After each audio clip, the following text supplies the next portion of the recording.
నిజం చెప్పాలంటే Nitin robin hood సినిమాకు ప్రమోషన్ మొదలైంది అదిదాస్ సర్ప్రైజ్ పాట విడుదలైన తర్వాతే.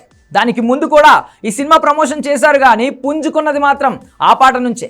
ఇంకా చెప్పాలంటే అందులో ఉన్న ఒక్క స్టెప్ గురించి మహిళా సంఘాలు ఏకంగా కంప్లైంట్ ఇచ్చే వరకు వెళ్ళాయంటే పరిస్థితి అర్థం చేసుకోవచ్చు. మరోవైపు శేఖర్ మాస్టర్ దొరికితే ఖచ్చితంగా ఎందుకు ఇలాంటి స్టెప్ కంపోజ్ చేశావని గట్టిగానే అడిగేలా ఉన్నారు మహిళా సంఘాలు. ఎందుకో తెలియదు కానీ కొన్ని రోజుల నుంచి శేఖర్ మాస్టర్ బయట కనిపించడం లేదు. రాబిన్ హుడ్ అదిదాస్ సర్ప్రైజ్ పాట కంపోజ్ చేసిన తర్వాత అది ఆయన కెరియర్కు అంత పెద్ద సర్ప్రైజ్ ఇస్తుందని ఆయన కూడా ఊహించుండడు. క్రియేటివిటీ అని ఆయన అనుకున్నారు కానీ దాన్ని ఆడియన్స్ మరోలా తీసుకున్నారు.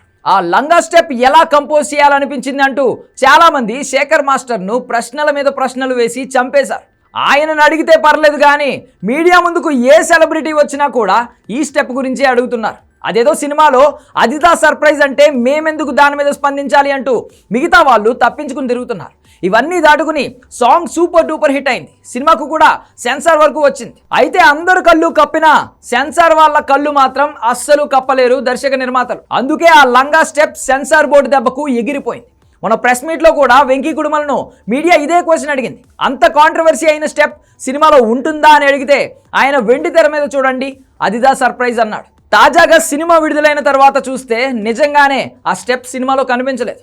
కంపోజ్ చేసిన స్టెప్ అలాగే ఉంది, కాకపోతే అది కనిపించకుండా జూమ్ చేశారు మేకర్స్. అలా అయితేనే సెన్సార్ సర్టిఫికేట్ ఇస్తామని బోర్డు చెప్పడంతో దర్శక నిర్మాతలకు మరో ఆప్షన్ కూడా లేకపోయింది. స్టెప్ ఉన్నట్టే ఉంటుంది కానీ కనిపించదు. దీని మీద దర్శకుడు వెంకీ కుడుమల కూడా ఇదే చెప్పాడు. సినిమాలో ఈ స్టెప్ ఉంటుంది కానీ కాంట్రవర్సీ అయిన లంగా స్టెప్ మాత్రం కనిపించదు అని చెప్పాడు. అనుకున్నట్టుగానే స్క్రీన్ జూమ్ చేసి చూపించారు. స్టెప్ తీసేయకుండా అలాగని సెన్సార్ వాళ్ళను మనోభావాలు దెబ్బతిన్న వాళ్ళ మనోభావాలు మళ్ళీ దెబ్బతినకుండా సింపుల్గా స్టెప్ కనిపించకుండా కవర్ చేశారు. పోనీ ఇంత చేసినా సినిమాకి ఏమైనా హెల్ప్ అయిందా అంటే అది లేదు. మొదటి రోజు కనీసం ఓపెనింగ్స్ కూడా ఈ సినిమాకు వచ్చేలా కనిపించడం లేదు. ఎందుకో తెలియదు కానీ రాబిన్ హుడ్ సినిమా మీద ముందు నుంచి పెద్దగా అంచనాలు లేవు. చలో భీష్మ లాంటి సూపర్ హిట్ సినిమాల తర్వాత వెంకీ కుడుమల నుంచి వస్తున్న సినిమా అయినా శ్రీలీల లాంటి స్టార్ హీరోయిన్ సినిమాలో ఉన్న అన్నింటికీ మించి మైత్రి మూవీ మేకర్స్ నుంచి వస్తున్న సినిమా అయినా కూడా ప్రేక్షకులు పెద్దగా దీన్ని పట్టించుకోలేదు. విడుదల తర్వాత కూడా ఈ పరిస్థితి పెద్దగా మారినట్లు కనిపించడం లేదు. ఎలా చూసుకున్నా కూడా నితిన్ ఖాతాలో మరో ఫ్లాప్ చేరిపోయేలా కనిపిస్తోంది.